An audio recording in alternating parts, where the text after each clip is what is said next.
Hey guys, today's topic is the Spanish flu.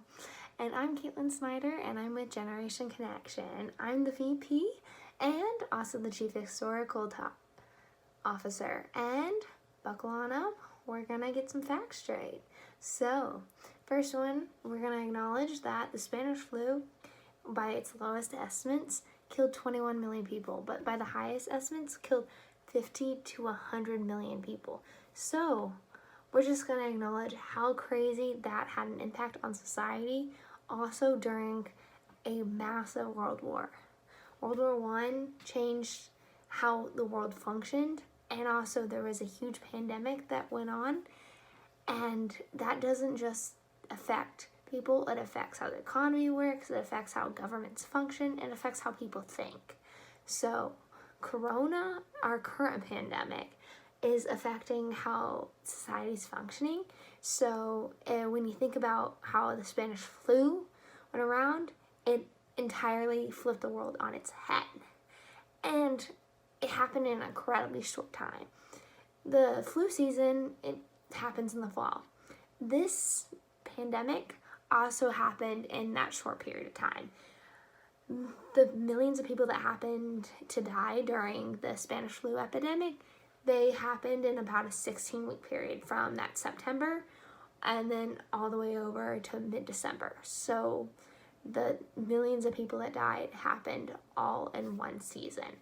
So from the first cases to the last cases in that one little bit, all were affected so quickly. And from the stories that you hear about this pandemic, it was in a blink of an eye.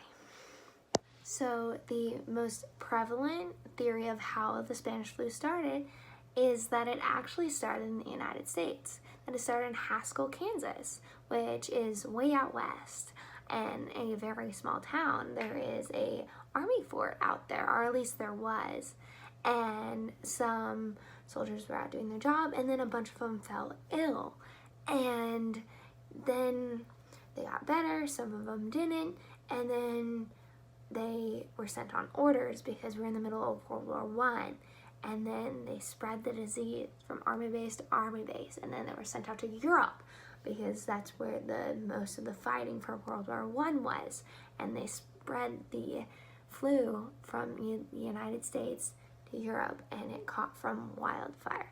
But because we were in the middle of a war, propaganda is also an important part of the war, and we couldn't show any weakness, and they kept it on the down low. They kept all of it quiet, and they were like, no, our soldiers aren't sick, they're completely fine, they're healthy, they're strong American boys.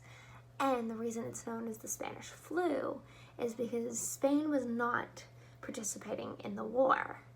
It actually was completely neutral, and by the time that the flu reached Spain, they were completely honest about how the flu affected their people.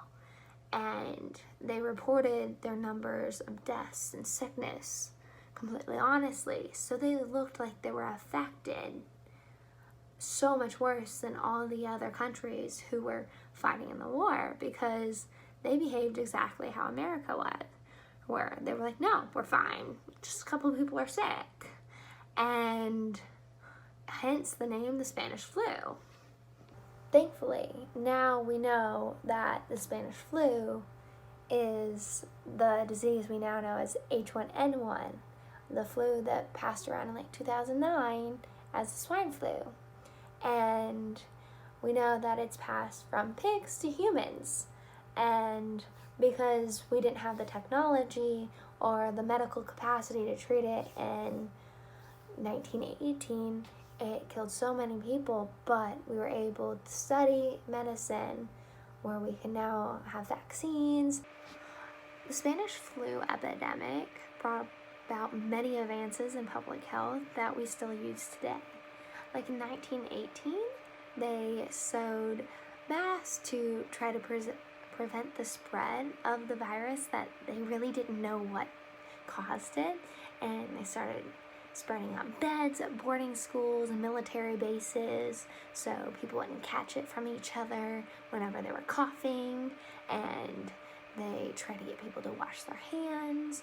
They made sure that people wore masks in public.